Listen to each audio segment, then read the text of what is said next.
안녕하세요. 김성길 목사와 함께하는 예수님 이야기, 이 시간 제4단원의 627회가 되겠습니다. 주제는 여기 있는 곳이 좋사오니. 자, 본문은 마태복음 17장 1절부터 8절까지입니다. 엿새 후에 예수께서 베드로와 야고보와 그 형제 요한을 데리시고 따로 높은 산에 올라가셨더니 그들 앞에서 변형되사 그 얼굴이 해같이 빛나며 옷이 빛과 같이 여졌더라. 그때 모세와 엘리야가 예수와 더불어 말하는 것이 그들에게 보이거늘 베드로가 예수께 여쭤와 이르되 주여 우리가 여기 있는 것이 좋사오니 만일 주께서 원하시면 내가 여기서 초막 셋을 짓되 하나는 주님을 위하여 하나는 모세를 위하여 하나는 엘리야를 위하여 하리이다. 말할 때 호련히 빛난 구름이 그들을 덮으며 구름 속에서 소리가 나서 이르되 이는 내 사랑하는 아들이요 내 기뻐하는 자니 너희는 그의 말을 들으라 하시는지라. 제자들이 듣고 엎드려 심히 두려워하니 예수께서 나와 그들에게 손을 대시며 이르시되 일어나라 두려워하지 말라 하시니 제자들이 눈을 들고 보매 오직 예수 외에는 아무도 보이지 아니하더라. 아멘. 자, 이 시간 함께 나눌 말씀의 주제는 바로 여기 있는 것이 좋사오니입니다. 본문을 보면 변화산에서 놀라운 은혜의 체험을 한 베드로가 이런 말을 하죠. 주님, 여기다 초막을 짓고 같이 살았으면 좋겠습니다. 4절 한번 다시 보죠. 베드로가 예수께 여쭈어 이르되 주여 우리가 여기 있는 것이 좋사오니 만일 주께서 원하시면 내가 여기서 초막 셋을 짓되 하나는 주님을 위하여 하나는 모세를 위하여 하나는 엘리야를 위하여 하리이다. 자, 이때 하늘에서는 그런 생각하지 말고 주님의 말을 들으라 이렇게 말씀을 하셨죠. 지금 산 아래에서는 굉장히 심각한 문제가 발생을 하고 있습니다. 귀신 들린 아버지가 아이를 데리고 제자들에게 왔는데 제자들이 그것을 쫓아내지 못하고 지금 당황하고 있는 그런 상황이에요. 다시 말하면 지금 산 아래는 은혜 받은 성령 충만한 능력을 받은 하나님의 사람들을 필요로 하고 기다리고 있습니다. 그런데 지금 산 위에서는 은혜가 충만했습니다. 이 제자들은 지금 산 위에 있는 제자들은 막 은혜가 충만했어요. 그런데 이 사람들이 지금 밑으로 빨리 가서 문제를 해결하고 도움을 줘야 되는데 산 위에 있는 제자들, 베드로는 그 아주 황홀한 은혜의 자리에 그냥 계속 머물고 싶어 했던 것이죠. 자, 이것을 우리는 그리스도인들의 이기주의적인 은혜다 이렇게 이야기를 합니다. 은혜를 받았으면 은혜의 힘을 공급하고 나눠야 되는데 자기들만 계속 은혜 속에 있고 싶어 한다는 이야기죠. 자, 우리는 여기서 이 베드로, 그러니까 베드로가 주여 여기가 좋습니다. 너무너무 좋습니다. 그냥 여기서 계속 있으면 좋겠습니다. 이 말은 천국에 들어가서 이루어지는 말이에요. 천국은 뭐 더 이상 어디 딴 데 가서 사명 감당할 일이 없습니다. 그곳에서 그 좋은 은혜를 누리고 살면 되는데 이 세상은 그렇지가 않거든. 이 세상은 은혜 받았으면 반드시 필요한 곳에 가서 공급하고 나누도록 해야 하는 것이 바로 주님이 원하시는 일입니다.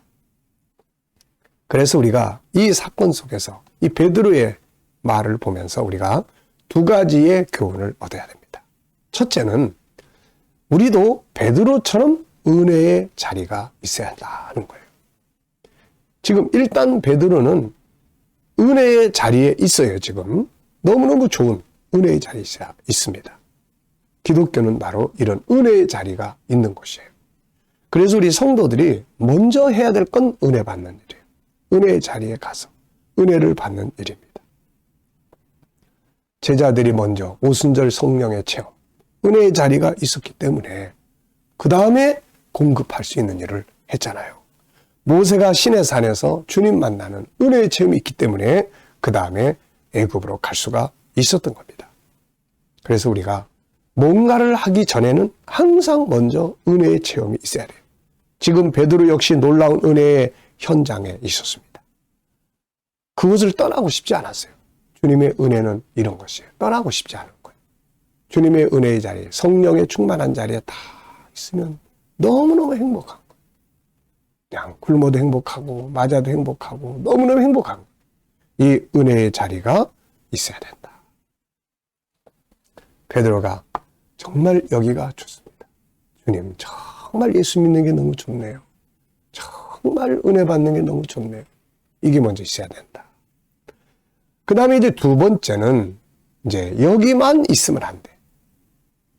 두 번째는 2절이 나와야 돼. 이제 2절. 그러니까 은혜 1절은 너무너무 좋은 은혜를 찬양하고 여기가 좋습니다. 2절에는 부름받아 나서님 어디든지 가오리. 이게 있어야 되는 거예요. 이제. 그래서 은혜 받은 자들의 사명의 자리로 가야 합니다. 은혜를 받은 사람들은 이제 은혜를 필요로 하는 곳으로 가야 하는 거죠. 자기만 은혜 받고 그 자리에 계속 머물고 있어서는 안 됩니다. 하나님이 은혜를 주실 때는 그 사람만을 위한 게 아니라 그 사람을 통해서 다른 사람들에게 은혜를 나누어 주기 위한 거예요. 그러므로 은혜의 자리에만 머물러 있어서는 안 됩니다. 은혜가 자기들만의 것이 되어서는 안 된다는 말이에요. 자, 여러분, 우리가 에스더서를 묵상을 하고 또 많이 읽습니다. 하나님이 이 고아 에스더를 왕비로 세웠어요. 왕비로 세운 이유가 뭡니까? 자기 자신만 왕궁에서 부귀영화 누리라고 하나님이 그 은혜의 자리를 주셨나요? 아니잖아요. 유다인들이 몰살당할 위기에 처했을 때 에스더는 그 자리를 자기만이 지키려고 한 거죠. 아, 지금 왕 앞에 못 나간 지가 3개월이나 돼서 내가 나갈 수 없습니다. 뭔가 자기의 그 안위를 걱정하고 있는 거죠.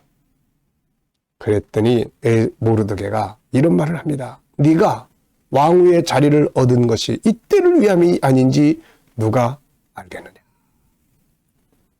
이 말 한마디가 잠자고 있던 에스더의 정체성을 확 깨웠어요. 맞아. 나만을 위한 게 아니다. 이 자리를 주신 것은 이때 내 민족을 살리라고 주신 거다. 그래, 왕 앞에 나가자. 죽으면 죽으리라. 이런 결단을 하게 되었고 결국 에스더의 위치가 유다인들을 구원시키고 그들의 지위를 높일 수 있었던 겁니다. 자, 또 우리가 열왕기하 7장을 보면은 사마리아 성 밖에 4명의 문둥병자가 있었어요. 그들이 이제 굶어 죽게 생겼습니다. 사마리아 성이 적에게 포위당하고 있었기 때문에 먹을 것을 줄 사람이 없어요. 성에도 지금 굶주려 가지고 자기 자식들을 삶아 먹는 이런 비참한 일이 벌어지는데 누가 먹을 걸 주겠습니까? 그래서 이 사람들이 고민을 하면서 토의를 하죠. 그러다가 아람 진영으로 가자. 거기 가면 먹을 게 있다. 거기 가면 죽을 텐데. 야, 여기서 있으면서 죽으나 거기 가서 죽으나 마찬가지야. 그래도 가보자. 살려주면 살지만 죽으면 죽는 거지 뭐. 그리고는 이제 갔어요. 갔더니 하나님이 이걸 사용하신 거죠. 이 죽으면 죽으리라는 이 믿음을 하나님은 항상 사용하세요. 그래가지고 적이 다 도망가 버렸습니다. 그들이 오는 발자국 소리가 막 수많은 말들의 발자국 소리로 듣게 하셔가지고 다 도망가 버렸어요. 가보니까 막 음식이나 옷이나 막 넘쳤습니다. 그래서 처음엔 이 사람들이 막 감추고 막 그랬어요. 그러다가 이런 말을 합니다. 9절에 납병 환자들이 그 친구에게 서로 말하되 우리가 이렇게 해서는 아니 되겠도다. 오늘은 아름다운 소식이 있는 날이거늘 우리가 침묵하고 있도다. 만일 밝은 날까지 기다리면 벌이 우리에게 미칠지니 이제 떠나 왕궁에 가서 알리자. 이게 정말 중요한 거예요. 이게 하나님이 우리에게 이 풍성함을 주신 것은 우리만을 위해서 준 것이 아니다. 사마리아 성에 굶어 죽고 있는데 가서 알려주자. 그래가지고 알려가지고 사마리아 성이 다 살아나게 된 거예요. 이게 은혜를 주시는 분의 목적입니다. 그래서 우리가 먼저는 베드로가 여기가 좋사오니 은혜 자리가 있어야 돼요. 은혜 없이 못합니다. 이거. 그래서 은혜의 자리 있어요. 그래서 나중에 베드로가 베드로서 4장을 보면은 너희가 하나님의 일을 하려거든 하나님의 주시는 힘으로 하라. 이게 은혜의 힘이거든. 먼저 은혜의 자리 있어야 돼요. 그래야 희생도 하고 봉사도 하고 뭐 할 수 있는 거지. 은혜 떨어지면 그냥 희생하고 봉사한다 그러면서 남한테 시험 들게 만들고 상처 주고 그렇게 되는 거거든요. 그 다음 은혜를 받았으면 그 자리에만 있으면 안 된다. 은혜를 받은 자들을 필요로 하는 곳에 받은 사람을 필요로 하는 사람에게 가서 헌신하고 봉사하고 능력으로 역사해서 그들도 구원할 수 있는 이런 삶을 살아야 하는 거죠. 자, 이 시간 말씀 여기서 마치겠습니다. 감사합니다.